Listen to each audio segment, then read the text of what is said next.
En régulant le cortisol, par exemple, eh bien, ça nous aide à affronter le stress. Ça nous aide aussi à mieux dormir, ça favorise un sommeil de qualité.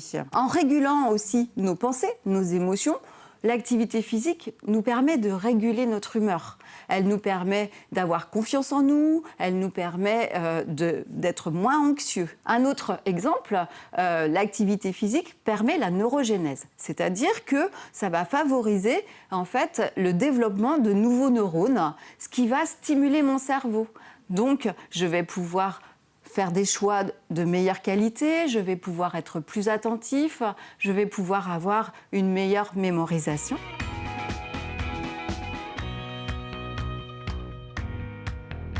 La littérature scientifique en fait a des preuves solides et a permis à l'HAS, donc la Haute Autorité de Santé, de nous donner des recommandations.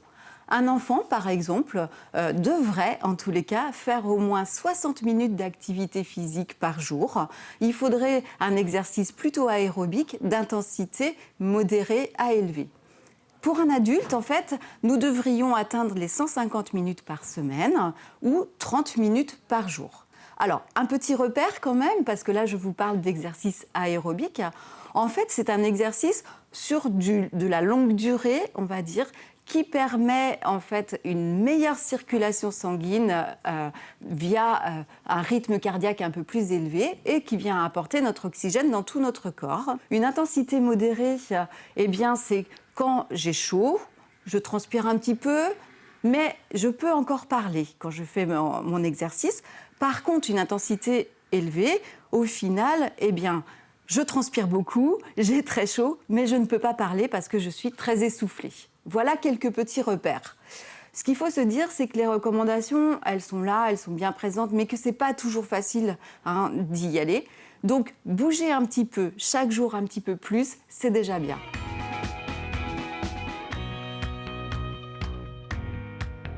De par notre travail, donc nous pensons aux travailleurs du bâtiment, dans la restauration, aux soignants.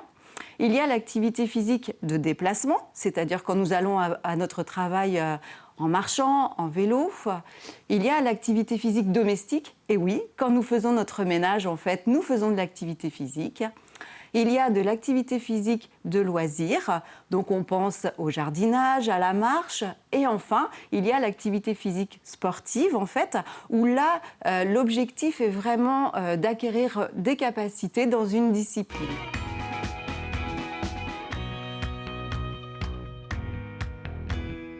N'hésitez pas à contacter les maisons sport santé, notamment au niveau de La Roche-sur-Yon, ou le comité départemental de sport adapté, qui vous indiquera en fait les associations, les clubs sportifs qui seront les plus adaptés pour vous-même. Donc j'espère que cette séquence en fait vous aura donné envie de faire de l'activité physique, parce que ça nous aide à prendre soin de notre santé mentale et parce que c'est vital. Alors je vous souhaite de belles activités physiques.